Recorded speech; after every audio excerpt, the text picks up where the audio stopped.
Get ready to hear the truth about America on a show that's not immune to the facts with your host, Dan Bongino.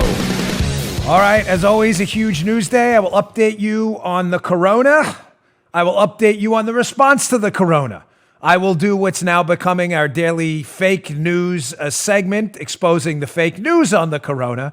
I also have actual other stories going on for those of you who are tired of the corona. Yes, there's big developments in the Mike Flynn case, huge development in the fake Mueller probe, a lot of other things going on. Welcome to the Dan Bongino Show. Stop putting your online data at risk today. Today's show is sponsored by ExpressVPN. Get protected online at expressvpn.com/Bongino today. As I said, welcome to the Dan Bongino Show. Producer Joe, how are you today? Fine, sir. Well, just like everybody else, I'm going to buck up and kick some serious COVID ass and get this done with. We are. Let's do Get it. it done. Everybody loved the C.S. Lewis quote at the end of yesterday's show. So did I. Yeah, That's why I that was read good. it. Let's not pretend that this is unique to our time. It's serious. It's a serious situation. But as that C.S. Lewis quote about the atomic age, we'll get through it just like the Vikings got through the threats from other Scandinavians who would kill them, just like in 1918 they got through the Spanish flu. We will get through this. All right, let's get to the show. As always, Tuesday is a busy day for our sponsors. We always appreciate your patience. Today's show brought to you by buddies at Parler. No better time to get on Parler, Parler. You know what happened the other day? Twitter released their new manipulated media tag to stop the sharing of a Joe Biden video, basically endorsing Trump. That's all it was. The clip wasn't manipulated. It was extracted from the speech. This is the latest attempt by the leftists in Silicon Valley to manipulate our political dialogue, screw us over, and prevent us from seeing things they don't want us to see. It's a disgrace. They rigged the algorithm, they shadow ban users, and they deplatform people they don't like. And yet, we keep using their rigged app. Why? Folks, listen, it's time to bring our friends, family, and followers to Parler. I'm there. There it is on my phone right there. Right there. You can zoom in on Parler. I've been there for a long time before they were a sponsor. Parler is a news and free speech app everybody's going to that won't silence your opinion or violate your privacy. Simply download the app, create your account, post, share, and speak. Here's a novel idea, Joe. Freely. Go to parler.com or, yes, shocker, or visit the App Store today. Today. Go do it. Stop giving Twitter your information for free. Make sure to invite your liberal friends, too. I'm on Parler, and you can follow me. I'm at DBongino. That's Parler.com, or find this in the App Store, parler.com, parler.com. Go today. All right, Joe, let's go. And they're off. Okay, story number one, because listen, again, as I've been saying over the course of the past few days, the coronavirus story is not just a coronavirus story. Why? Because the people it's affecting, 99.9999999% of people do not have the coronavirus. But they are suffering, not from the virus, from viruses of misinformation and from the economic damage and fallout pursuant to what's happened with the coronavirus. There's a big economic story here, ladies and gentlemen, and the response to it. Now, yesterday I addressed a potential government proposal that could be big, and I think it's a good idea, but we need to do it now. I shouldn't say it's a good idea. It's the least bad idea. We're out of good options now. There are no good options. The only question now are what are the least bad options? I am not a supporter of government intervention in the economy. This particular situation is different because the government right now, by shutting everything down on a government mandated, in many states, some quarantines, you have some curfews in some places, not nationwide. I want to put any misinformation here, but in some places you have forced business shutdowns. This is obviously having an impact. The government is doing it. I'm not saying they're doing anything wrong. I'm just saying businesses are losing money, not because of anything the restaurants are doing wrong, but because of something imposed upon them. Fact. This may require some extraordinary measures, even if they're not good ideas, but they're the least bad ideas. Yesterday, I addressed this idea of a Fed lending facility. Ladies and gentlemen, the banks can get money from the Federal Reserve at any time. They can. They can go to the window. They can get their money. They get bailed out all the time. It's time to consider something else. Wall Street Journal has a good piece up today. I'm going to get to this. I'm going to get some other stuff and then go back to Corona later because I don't want to saturate you with this stuff. You're getting it 24 hours a day, but it's critical. Wall Street Journal article today about a proposal I think could work to mitigate some of the economic damage. It's by their editorial board. Quote, financing an economic shutdown. You can't close down an economy without a way to keep businesses and individuals liquid. You can't, folks. You can't shut down an economy for a month and pretend nothing's going to happen. Ladies and gentlemen, we're all going to go into a self-quarantine for a month, and don't worry, we're all going to come out of it scot-free. That is not going to happen. I've got friends in the restaurant business who are being crushed right now, many of them. And as I read in an article the other day, a lot of restaurant owners have leases secured by their personal assets, ladies and gentlemen. These are our friends, our neighbors. Meaning if their restaurants go under by no fault of their own, these were prospering businesses just 2 weeks ago. Do you know what happens? Their houses get taken. Their cars get taken. They're collateralized on personal property for nothing they did wrong. Right.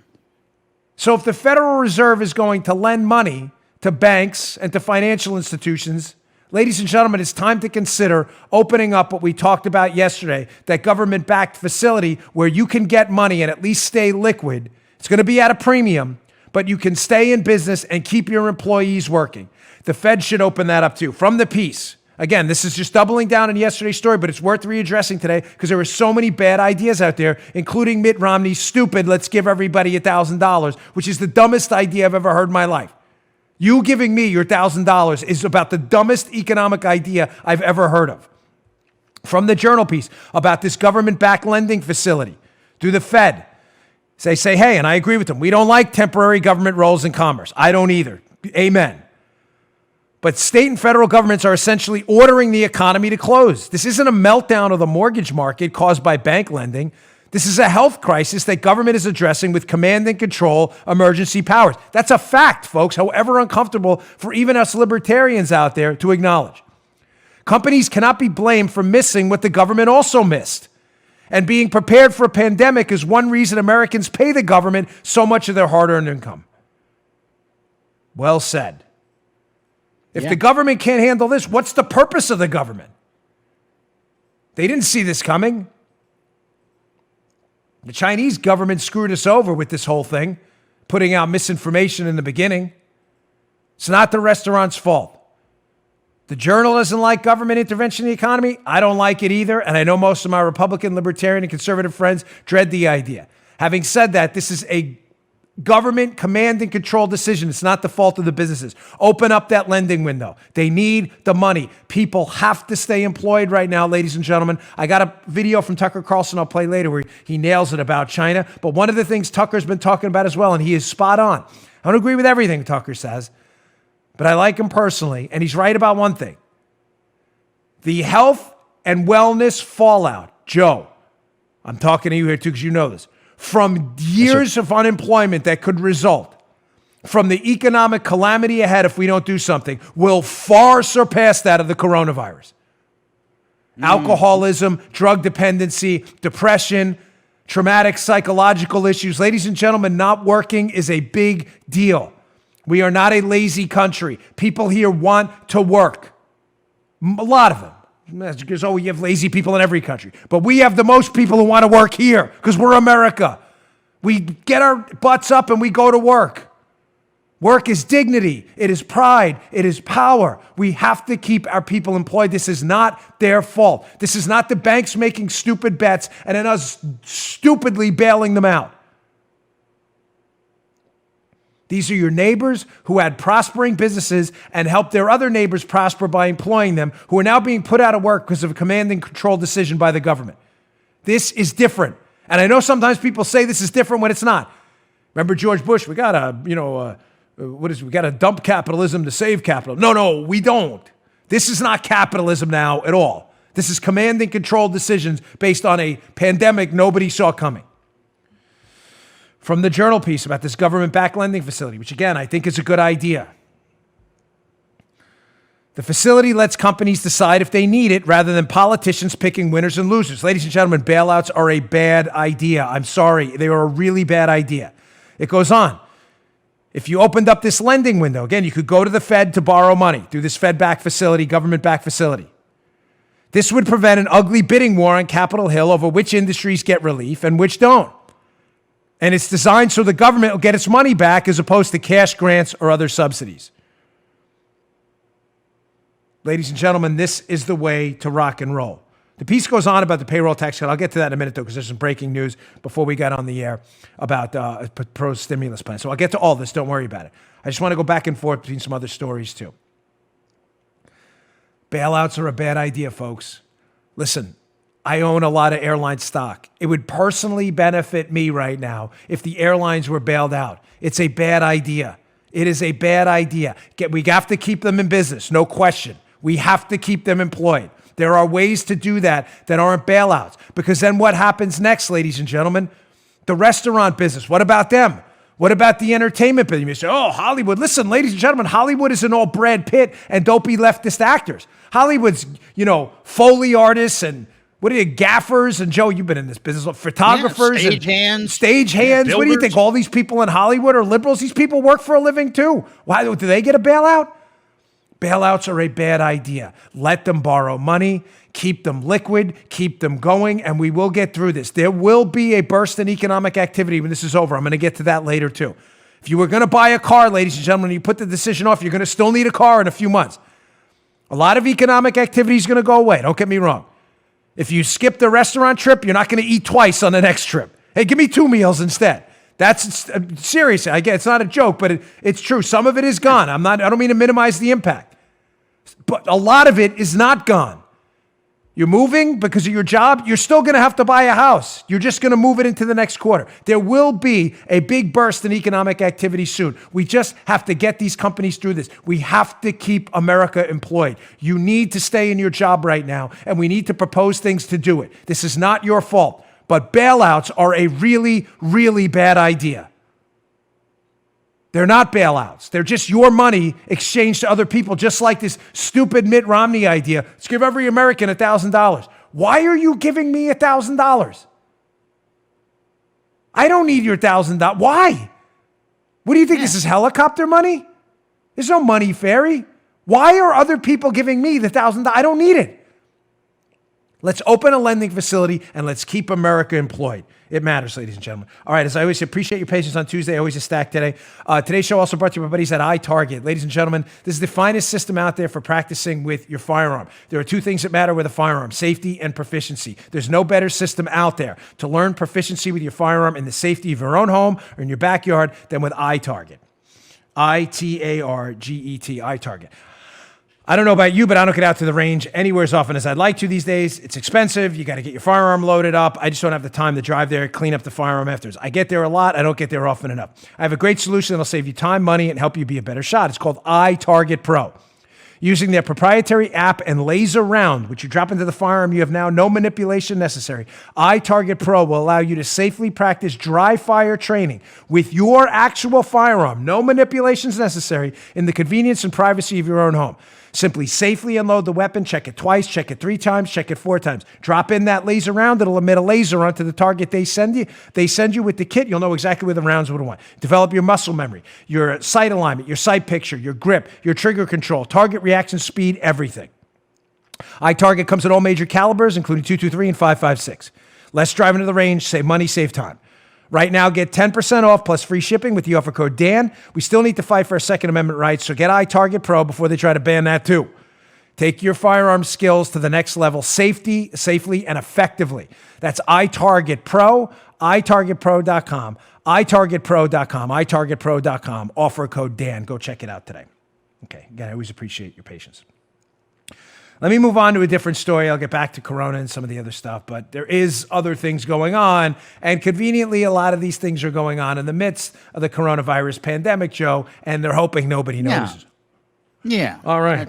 Happens that way, right, isn't it? So, hat tip to one of the best accounts on Twitter, our buddy TechnoFog, at @techno_fog. If you're not following TechnoFog and at Undercover Huber, I think it's at John W. Huber is actually the handle. You're missing out on all the good stuff in a lot of these cases. So, folks, you remember that case, Bob Mueller and his dreadful team of horrible prosecutors, Jeannie Rhee, Andrew Weissman, and others? Remember that case they brought against the Russian troll farms? The Russian troll farm, they're screwing with the election. They were sending out propaganda on social media, like pretty much every U.S. adversary does to try and not only screw up the country, but screw up our elections. But remember, Mueller was tasked with investigating Trump's collusion with Russia, Not a bunch of like Russians sitting in a factory, with an outhouse in there and a cup of week-old coffee, sending out stupid memes on Facebook. I thought we were investigating collusion, not like that the Russians don't like us. So, as I told you from the start, Mueller knew from at the latest, he's appointed in May of 2017 to investigate fake collusion with the Russians. He knows right away it's fake, but even giving Mueller the benefit of the doubt, at the absolute latest by July of 2017, you regular listeners know this, Bob Mueller knows the collusion thing is a total fantasy farce, debunked lying hoax. Why? Because he gets the texts in July of 17 from the FBI investigators. They're turned over to him by the Inspector General's office, and he's reading the texts about this hoax. There's no there, all this other stuff. Yeah. He knows it. Also in July of 2017, the FBI interviews the translator present at the Trump Tower meeting with Donald Trump Jr. and Manafort. And the translator there with the Russians tells them, no, Don Trump Jr. is telling the real story. We never mentioned Hillary or election interference. And the translator says, and by the way, I don't even like Don Jr. Mueller knows. So as I said to you, and we nailed it, as I discuss in my book, Exonerated, at length,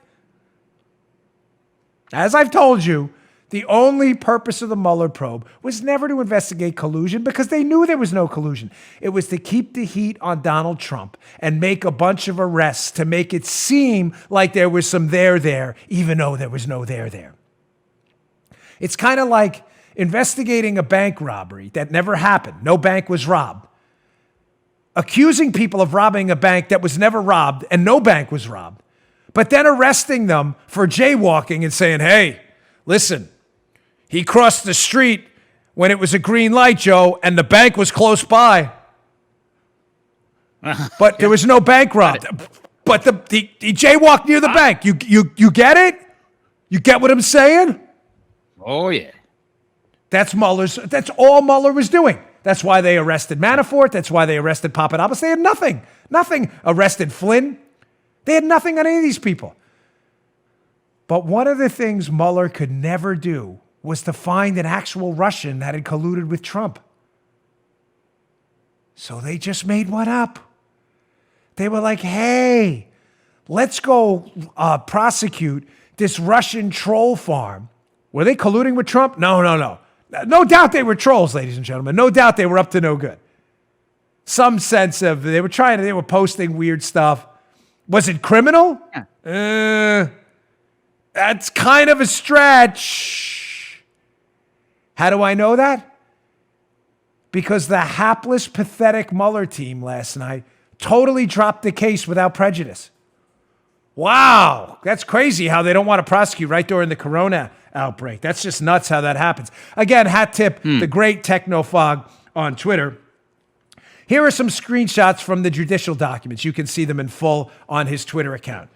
So this is how they originally prosecuted Concord Management, this management consulting LLC, Joe, that allegedly was engaged in information warfare against the United States. Here's the actual indictment. The indictment, this is the motion to dismiss, I'm sorry. They say the indictment alleges that the defendants, Concord, engaged in what they dubbed, Joe, information warfare against the United States. Oh my gosh. A systemic effort to sow political discord and influence the outcome of the 2016 election. And it charged the defendants with conspiring to defraud the federal agencies responsible for preventing and counteracting improper foreign influence in the U.S. election. Oh my gosh, that indictment sounds bad. Yeah. Ladies and gentlemen, there's no doubt, again, Concord was up to something, of course. But this seems like the most loosey-goosey. Let me just invent a bunch of circuitous language that goes nowhere to make it seem like they were colluding with the Trump team to impact the election. Folks, this case, forgive my language, sucked so bad that even the hapless Mueller probe that had all the assets they had, the FBI, millions of dollars to prosecute. Remember, I have no doubt they went after Concord to say, look, we got a Russian. Here's a Russian, there's a Russian. They needed a Russian, and they got them their Russians. This case sucked so bad, they had to drop it yesterday, convenient timing, without prejudice. Let's go to screenshot 2 from the legal documents. The government, quote, the government therefore has decided that the calculation of whether a substantial federal interest is served by this prosecution has changed since the indictment was returned. Oh, really? And the better course is to cease litigation as to the Concord defendants. Oh, my gosh. What have I been telling you? Joe, me and you don't do a lot of self-celebration because I know it's bad. It looks bad and it serves no interest for me to do that. But if you've been listening to this show, I warned you probably over a year ago that the attempted prosecution by the hapless, incompetent Mueller team of Concord was going to result in a big faceplant and was only done because they needed a scalp that had something to do with Russia. Elbow hit, bro. Oh, you think? Okay, it's better. I got one more for you. All right. Showing you again how incompetent Mueller's team was. And by the excuse the Mueller team's using, by the way, is, well, if we go forward, we'd have to release national security information. In other words, implying we got a lot of stuff on Concord. You didn't know that before? So just to be clear, you had national security information on Concord you don't want out in an open trial because Concord has the right to defend themselves. They'd have access to it. You just figured that out yesterday? Now you see why we run counterintelligence investigations in the United States different than criminal ones? Because sometimes, ladies and gentlemen, the United States has an intelligence interest in not taking a case to open court. Mueller, well, golly, wow, I didn't realize it. There's some intelligence here. Ooh. Joe, please do your Barney for golly.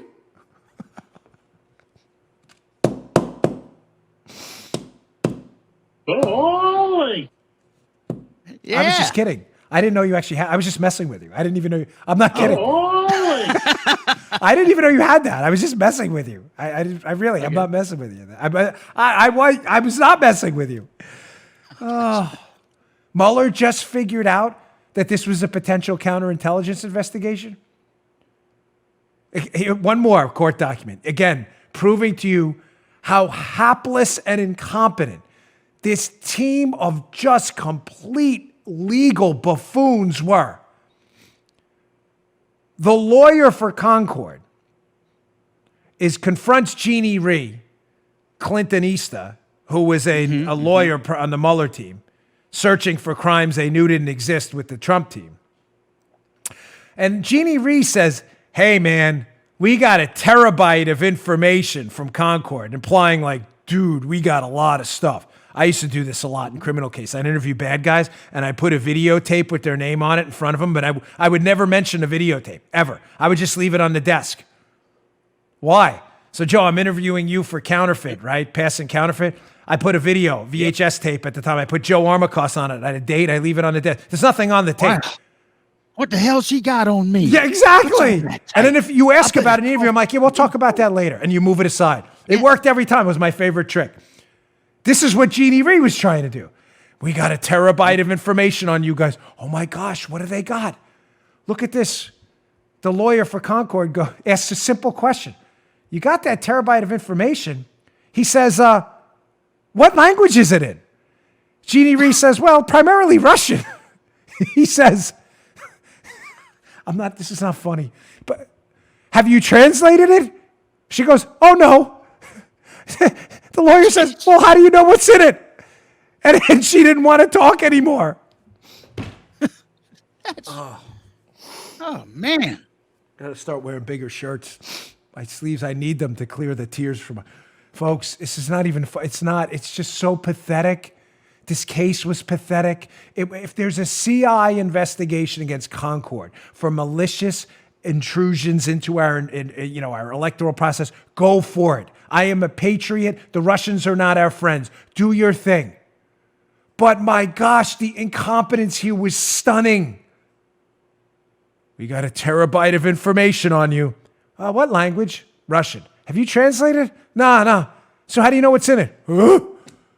Joe, can you cue up Barney again? Oh, yeah, man. We'll get him. Right? Please. We're coming. Golly. Again, folks, there are other things going on, too. I'm not letting any of this go. any of this. Nah, show. babe. None of it. All right, I got another one later about the Flynn disgrace. I got more of this stuff because they're trying to make that go away too. The judge in the Mike Flynn case just humiliated himself yesterday. Again, I always appreciate patience. Try to front load these so we can get rocking and rolling. But good companies want to be here, and thanks for supporting our sponsors. Today's show also brought to you by Buddy's app. ExpressVPN, ladies and gentlemen, ExpressVPN. You heard them in the beginning of the show. Protect your online data. Get with ExpressVPN. Hey, when you use a bathroom, you close the door behind you, right? You don't want passerbys checking you out. Well, why do you go on the internet without going through ExpressVPN? It's like not closing the door, going to the bathroom. It's true. Do you know your ISP, your internet service provider, knows every single website you visit? What's even worse, they can sell this stuff. That's why we use ExpressVPN in this house. I don't want anybody checking out our web history. Nothing weird. I just don't want you knowing everything about me. I'm sorry. Privacy matters. ExpressVPN puts a stop to this right now. The selling of your data creates a secure, encrypted tunnel between your device and the internet so you can't be seen by everyone. We use ExpressVPN on all our devices. It works on everything. Phones, laptops, routers. Everyone who shares your Wi-Fi can still be protected even if they don't have ExpressVPN. And the best part is using ExpressVPN is easy as closing a bathroom door. Just fire up the app, bang. Click one button, bang, and you're protected. ExpressVPN is one of our favorite companies here. We love it. It's the world's #1 rated VPN by TechRadar, Wired, and The Verge, and countless others. Stop letting others look at your stuff. So if you're like me and you believe your online activity is your business, then protect it and secure yourself today by visiting expressvpn.com/Bongino today. Use my exclusive link, expressvpn.com/Bongino, and get an extra 3 months free. That's expressvpn.com/Bongino. Go today. Great company. Secure your data. expressvpn.com/Bongino. Okay. Getting back to some other stuff, because we do have to debunk a lot of fake news. I want you prepared out there because the news has been an absolute disgrace during the Chinese coronavirus outbreak, a horror show. I feel really sorry for you if you're getting your news from CNN, NBC, or these other fake news outlets. But let's do some myth busting here because there's a lot of it, and this will kind of go right into the fake news segment. I always have to have a fake news update every day. Sadly, we got to waste time on this stuff. But myth-busting wise, listen, there's been some worry out there about ICU beds, and there should be. A lot of folks out there are doing the math and saying, gosh, if there's a big outbreak amongst elderly folks and they develop a pneumonia, are there enough respirators and ICU beds to take care of everyone? Great question. We should ask no matter what. Nobody gets a pass because you're a Republican or a Democrat. Having said that, the question isn't, are we going to have an ICU bed and a respirator for every single person all the time? The question is, how prepared are we relative to others right now? What are we doing to fix the problem? So the Wall Street Journal has a sober piece we should all look at. We need the data because the data matters. It's called America's Intensive Care Dividend. The U.S. has more ICU beds as it braces for coronavirus cases. Again, ladies and gentlemen, I'm not giving you like the great news. I'm giving you the least bad news. And of all the countries' preparedness for ICU beds, we're the least worst.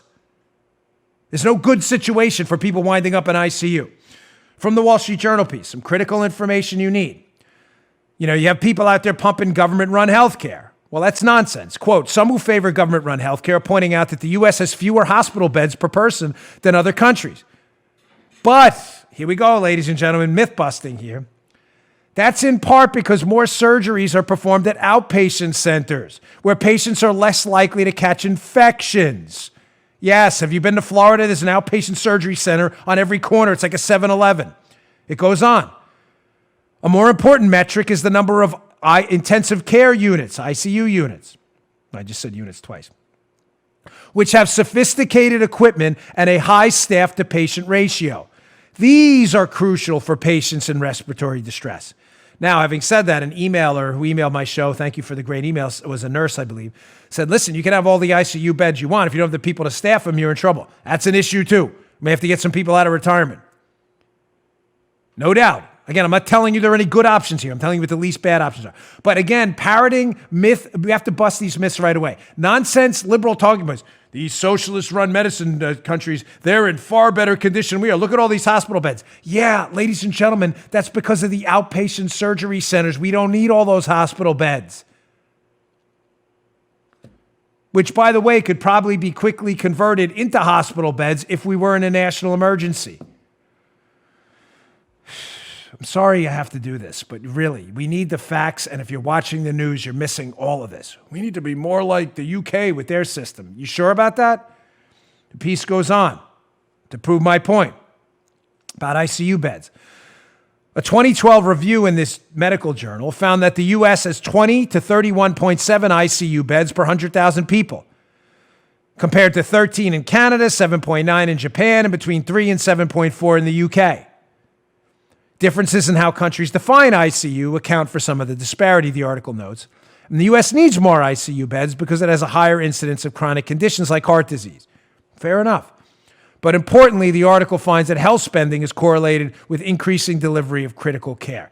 Again, folks, the only point I'm trying to get through to you now is, do we need the availability of ICU beds, respirators, and personnel to staff them? Yes, that's a fact, indisputable. That weakness has been exposed in this crisis. But again, suggesting that the solution is to go to socialized medicine, where the situation, I just gave you the data, is dramatically worse, is pretty much tip of the spear of peak stupid. That's regressing, not progressing. One other thing, I got an email yesterday from someone who said to me, Dan, you're wrong. We don't need universal testing. Forgive me, I may have said, I didn't go back and listen to yesterday's show, but that's not what I was suggesting. The quote I read was about randomized testing, not universal testing. We don't have enough tests. He's right. He says, we don't have enough reagent. And forgive me, if I said it wrong, I'll go back and listen later today, but I'm pretty sure the quote I read was not about universal testing. It was about widespread random testing in different areas. In other words, you pick a random pocket of people showing symptoms or not to get an idea of how deadly the virus is. I wasn't suggesting universal testing. That's impossible. We have 330 million people. So forgive me. I'm issuing a correction on something. I don't know if I have to correct or not, but if someone read it wrong, I have to correct it or heard it wrong. I may have said it wrong. I'll check it out today, but that's important. Okay, moving on to our fake news update for the day, because you've probably heard some of these stories, and even the best conservatives out there probably, and by best, I mean people who are loyal to the cause, you might have believed some of these stories. It's not your fault. You all are, employees. You work for a company. You own a company. You're soccer moms and dads. Your fathers, grandmothers. You don't have time to research this stuff. This is what we do for a living. So some of you may have gotten suckered by the litany of fake news that came out yesterday. The media has been an absolute disgrace in this crisis. Let's go to story number one. New York Post, the great Mark Hemingway, who I like a lot. I'll have his article up in the show notes today. There's a lot of good stuff in the show notes about fake news. Bongino.com, or if you want me to email you these articles, Bongino.com/newsletter. Sign up. I'll send these articles right to you.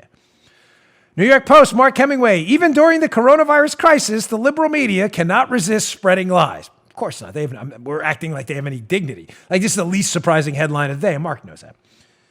He's being silly because he understands that that's what the media does. They spread disinformation because that's what they love to do. So from the New York Post piece, CNN's at it again. CNN, supposedly a legitimate news network to really dumb people.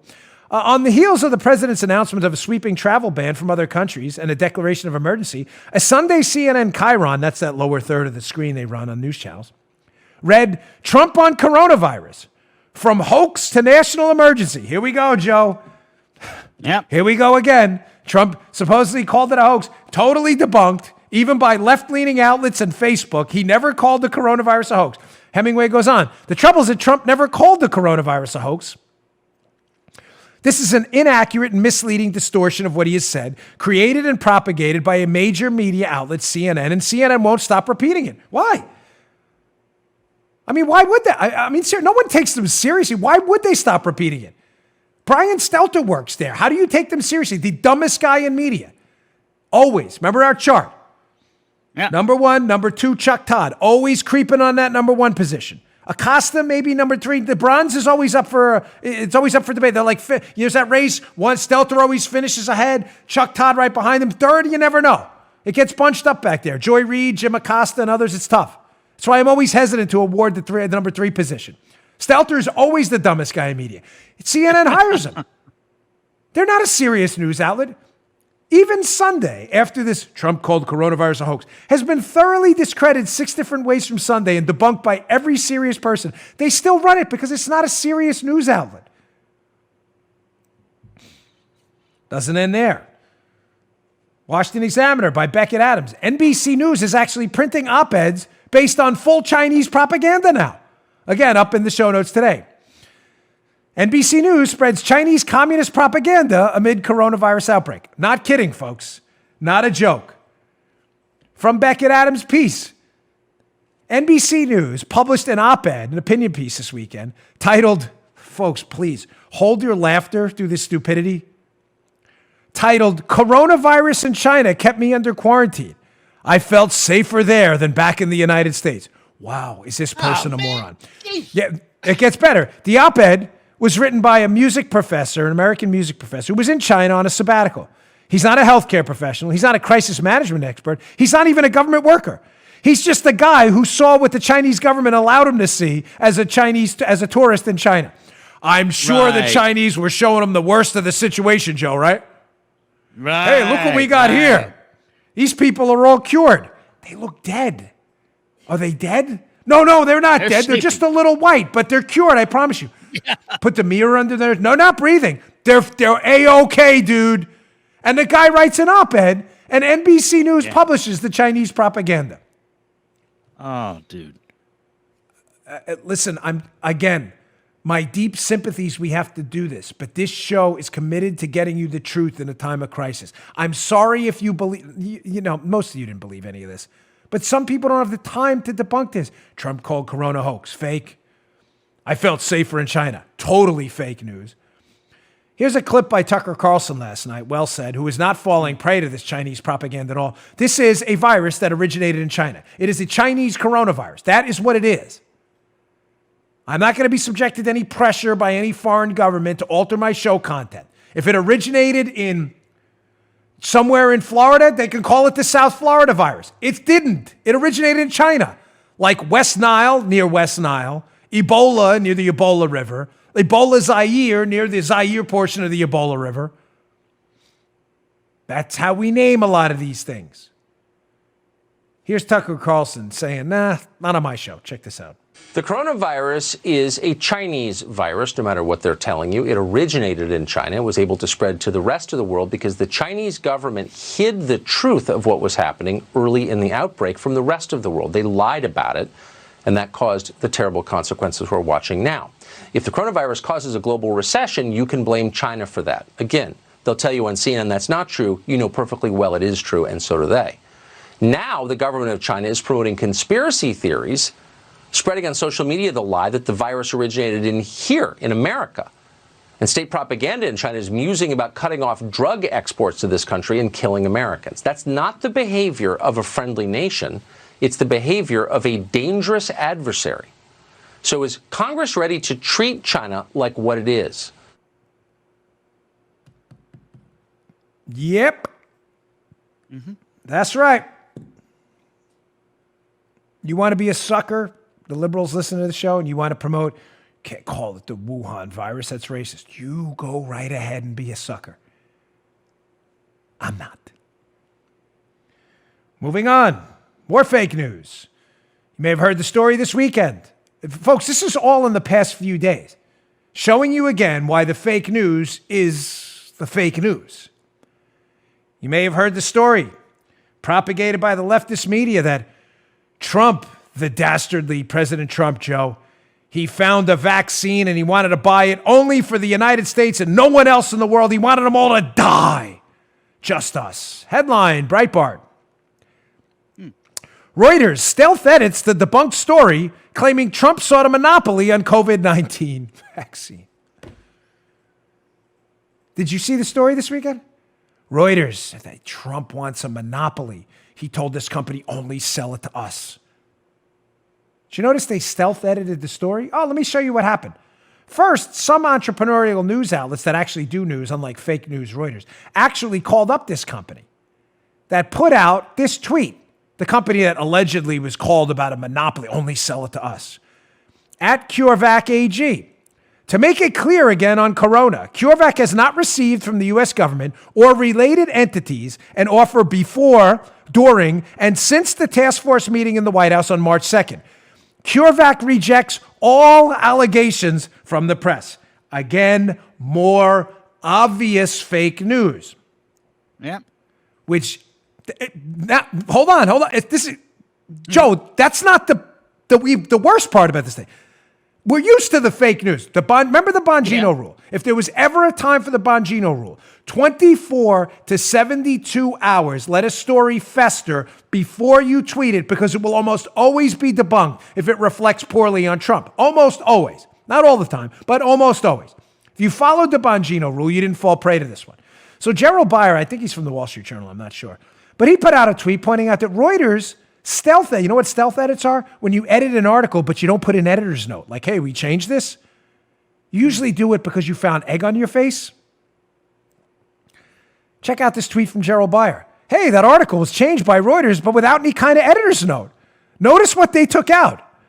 Quote, contacted by Reuters, a spokeswoman for the German health ministry said, we confirm the report in Welt am Sonntag. Wow, they deleted that? Why'd you delete it and not let anybody know? Did you just make that up, Reuters? That quote? Obviously, the story wasn't confirmed. Kind of weird. Weird. Yeah. Weird. Weird. It is, Dan. Fake news all over. Don't call us fake news. You are fake news. You not calling yourself fake news is fake news. Oh, it's worse. Again, Bongino.com, our resident fact checker and debunker of liberal myths, Matt Palumbo. New York Times reporters just can't stop lying. Now, if that's not the most semi-obvious headline of all time, I don't know what it is. But I guess Matt ran out of things to write about the New York Times, so he just repeated the obvious. What happened here?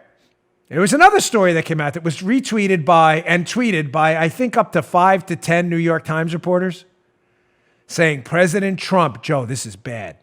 Not only try to get a monopoly on a vaccine fake news story, but this new fake news story is he told the states and the governors on a conference call, hey, those respirators we need, go out and get them yourself, chumps.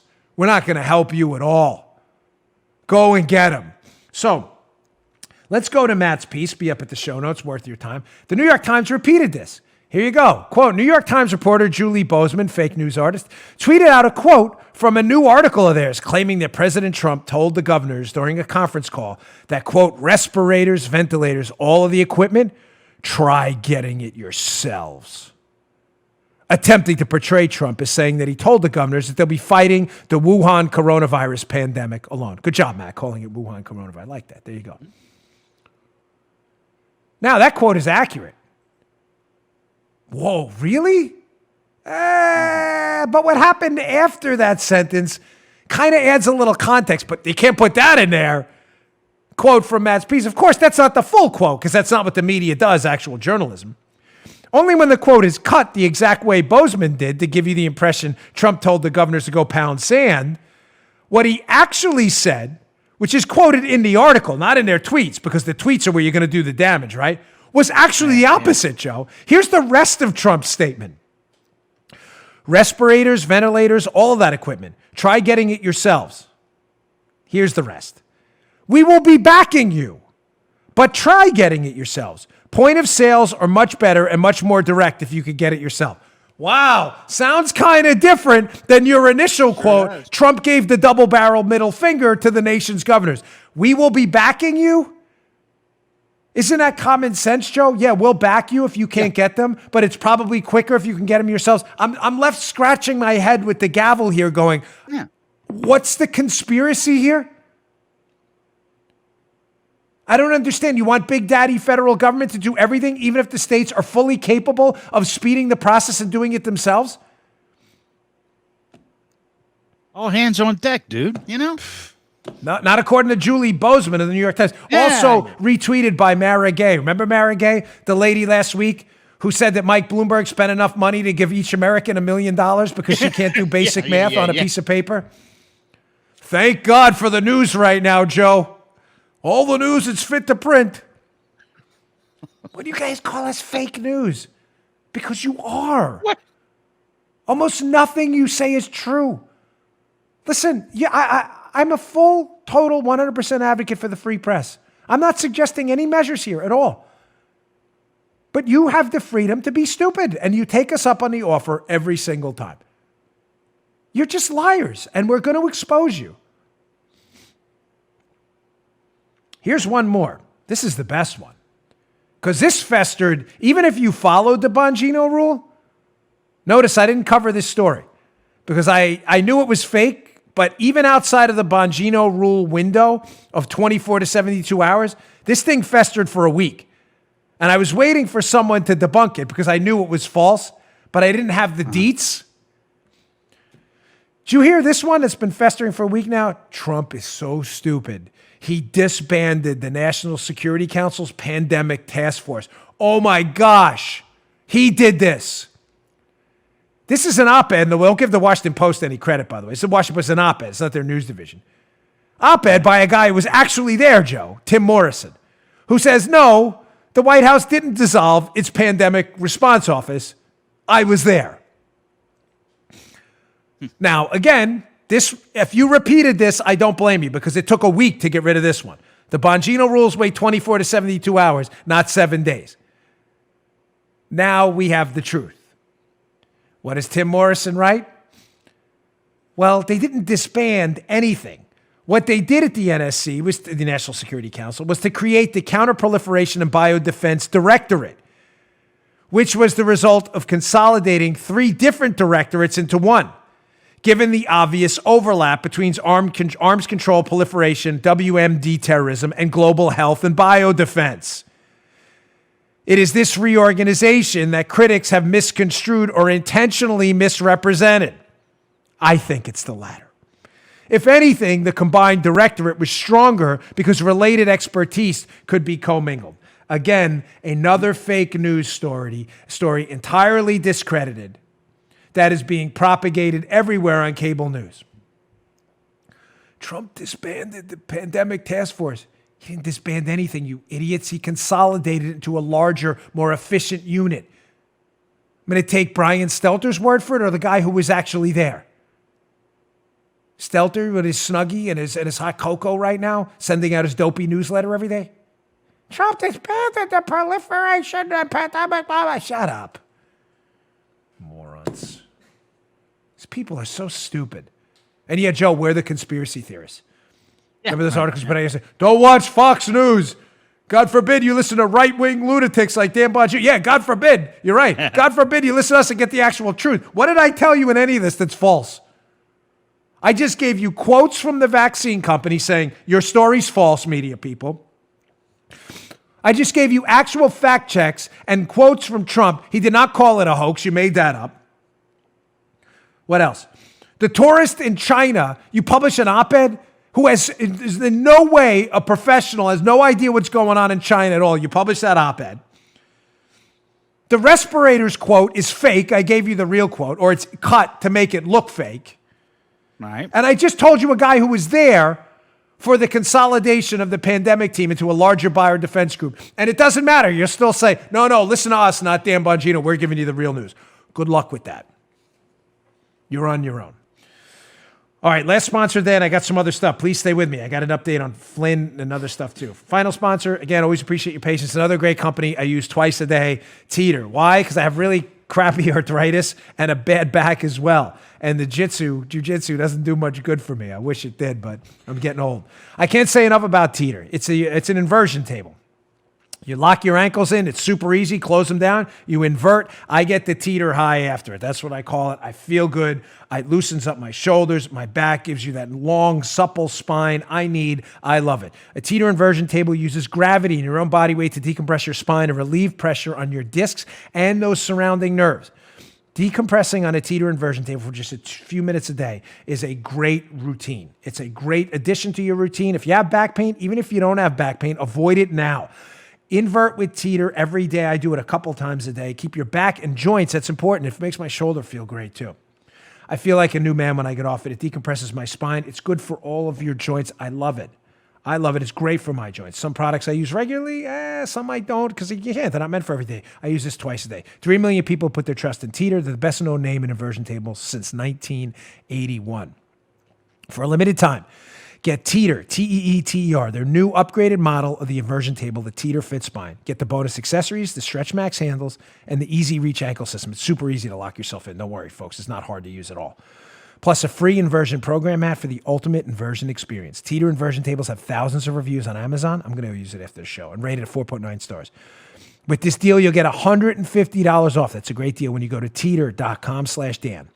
You'll also get free shipping, free returns, and a 60-day money-back guarantee. I get a lot of questions about this on my Facebook. Dan, what's that inversion table? Teeter.com/Dan. Teeter.com/Dan. There's no risk for you to try it out.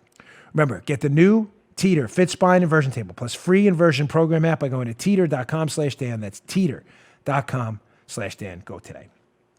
Okay. All right, our fake news segment is done.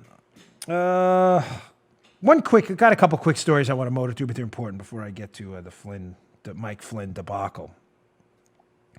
Folks, I'm just giving you the history here. I don't know what's going to happen in the future. If I did know what happened in the future, I'd be like, was it Biff from Back to the Future 3? Was it Biff? And he gets the sport guide and bets all the games right, and he's a multi-quadrillionaire? I don't know that.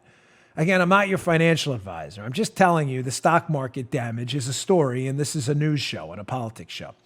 But the Wall Street Journal has an interesting op-ed up showing that if you're just basing the future and your probability of what's going to happen, it's all we know. No one can predict it, obviously, on what happened in the past, which is how we do things. It's how, everything from Black-Scholes, when you're doing financial analysis and pricing options and things, that's how all of finance works. You can only base on what you know, and the only thing you know has already happened in the past.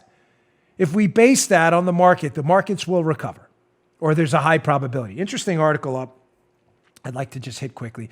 Investors, keep your eye on the long run. Markets always come back from major disruptions, though it may take a while. I'm not going to go to the screenshot of the piece. I know we put it, but the bottom line is this. After 9/11, after the financial crisis, after the October crisis back in, 1987, even after the Great Depression, after the Spanish flu, the markets always recovered in the long run. Some of us don't have the long run. I get it. I'm not suggesting what's happening now is not a crisis, because it is, especially just financially speaking. But I addressed this earlier in the show. I said I'd hit it later. Ladies and gentlemen, we frequently see in acute crises like this, V-shaped recoveries, which could happen here. V-shaped, meaning we hit a bottom, not U-shaped, where we go down and it lags for a while and then comes up. With acute crises like this, we frequently see V-shaped recoveries. Bam, we hit the bottom, boom, we go back up. Could happen, may not. But why is that? I want to readdress the point I brought up earlier in the show. Folks, not all economic activity stops. It is just delayed. A lot of it does. If you don't see a movie that's out now, you're probably not going to see it a month from now when all this, we can get through this. You're not going to eat twice in a restaurant to make up for a lost visit. You're not. The paper towels you didn't use for your conservative, you're not going to use extra just to throw them out later on. But stuff does continue. You do have to eat. You do have to get around. A lot of people have to work. And you are going to, if you needed a new car because your car right now is failing and you're not buying it now, you're probably going to buy it in a month or so. What I'm suggesting to you is when this rebounds, the potential is it's going to rebound dramatically. Because that economic activity is being compressed into a thinner timeline.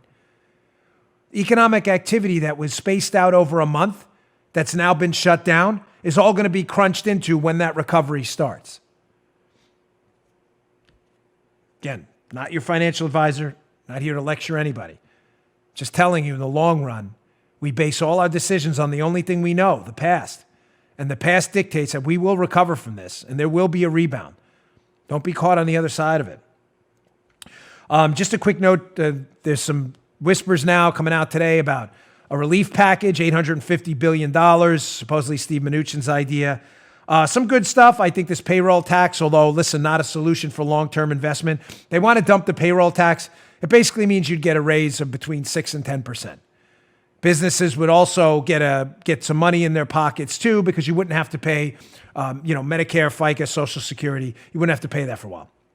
Listen, is it a solution for long-term economic growth? No, it's not. Is it a solution for immediate liquidity so people can see their jobs? Yes, and it's definitely worth entertaining. They're talking about $250 billion in small business loans. Again, might be a really good idea right now. We need to keep people employed, no question about it.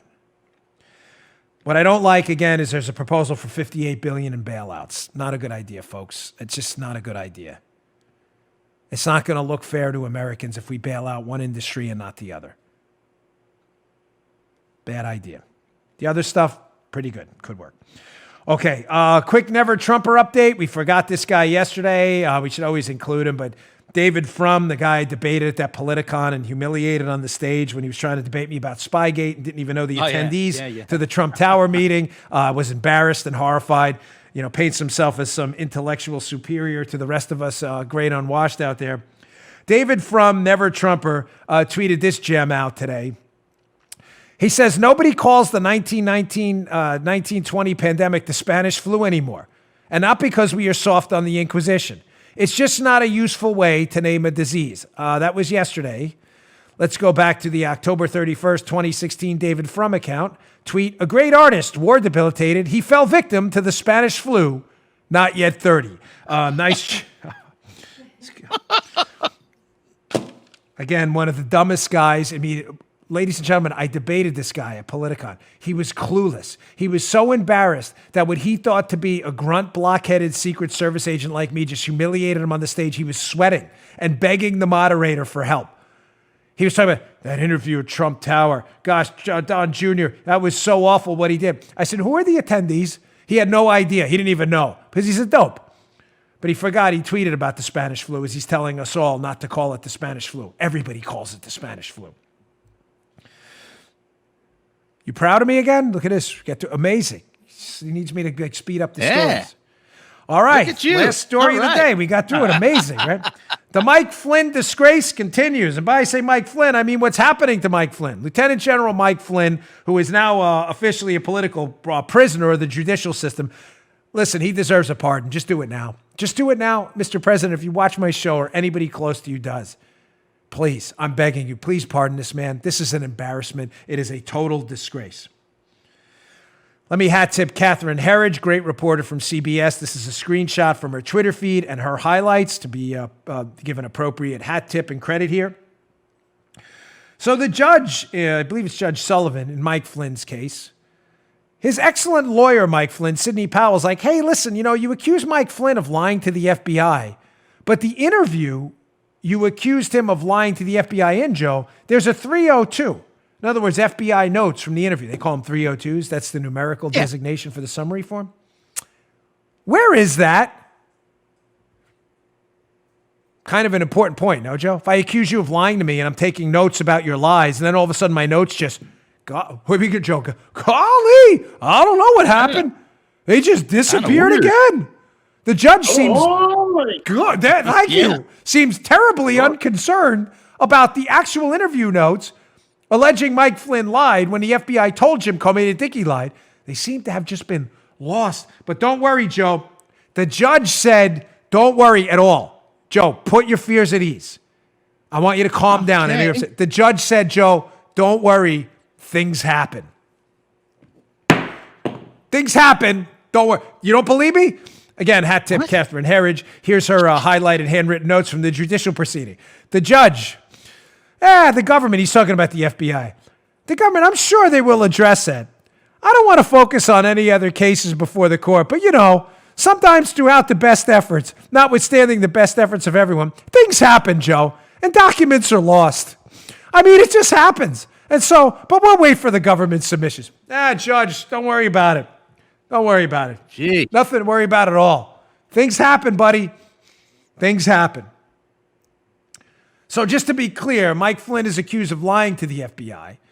Joe Pianka and Pete Strzok, who interview him, go back and tell Jim Comey, we don't think he was being deceptive. And the notes of that meeting disappear, and the judge's like, whatevs, bro. Like Bill and Ted from Excellent Bill and Ted's, or even better, Beavis and Butthead from the Beavis and Butthead shows. Remember what is that, Mr. Anderson, that guy who catches them in the trailer screwing around all the time? That wasn't us. That was other kids. Don't worry, FBI. It was other kids who lost it. Things happen.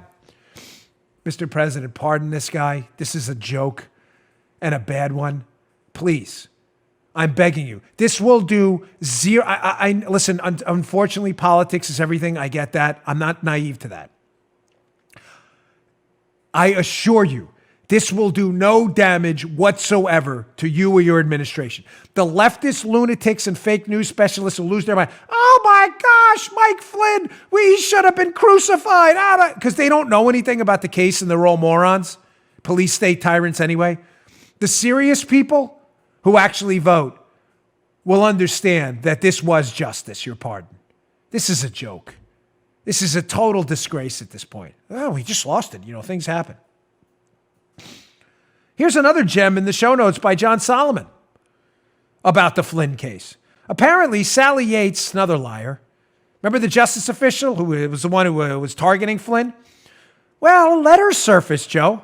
Oh, wow. Obama DOJ officials, Sally Yates, privately told Mueller they were alarmed by the FBI's treatment of Flynn. This letter surfaced with a few bullet points in there about the Flynn case that was written by the special counsel about their interview with the DOJ. You tracking me? Yeah. In a discovery, Mueller's special counsel wrote a letter about an interview they conducted with DOJ about what they were doing for Flynn. And look at these little gems that were uncovered. Mueller's team apparently accepted Flynn's guilty plea on lying, even though agents told the DOJ they thought the former general was not lying and simply had a faulty memory. Gee, that's kind of important, no? Yeah. DOJ officials also believed that the threat the FBI was using to prosecute Flynn under an obscure law known as the Logan Act was, quote, a stretch. Seems like a pretty major detail there. You say that's it? No, that's not it. No. Flynn was lured by the FBI into a fateful interview with agents believing he was not in legal jeopardy, which caused him not to seek a lawyer. Sounds kind of bad, too. Well, let's go to the last little nugget. Some of the DOJ's official assessments to the Mueller team were backed up by former Deputy Director Andrew McCabe. Oh, holy smokes. Meanwhile, Sally Yates went on CNN in May of 2017 and said, quote, this could be a compromise situation, meaning Flynn may be compromised by the Russians. Liars.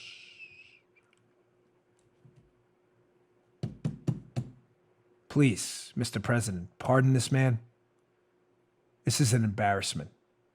A national, cosmic level embarrassment of the highest order. We will not stop covering these stories, folks. It's a serious situation going on. We're going to get you information so you can appropriately risk and cost and risk analysis for you. But we're going to cover what else is going on too, because I'm not going to let these stories go away. Things happen. Yeah, things do happen. Crappy justice happens. That's what happened here. Thanks for tuning in. Please subscribe to my YouTube channel, youtube.com/Bongino. We're at 384,000. Trying to get to 400, but hopefully by the end of the month, 400,000 subscribers. YouTube's free. You can just subscribe and check out the video of the show. We really appreciate your support there. Thanks a lot. I'll see you all tomorrow. You just heard The Dan Bongino Show. You can also get Dan's podcasts on iTunes or SoundCloud. And follow Dan on Twitter 24/7 @DBongino.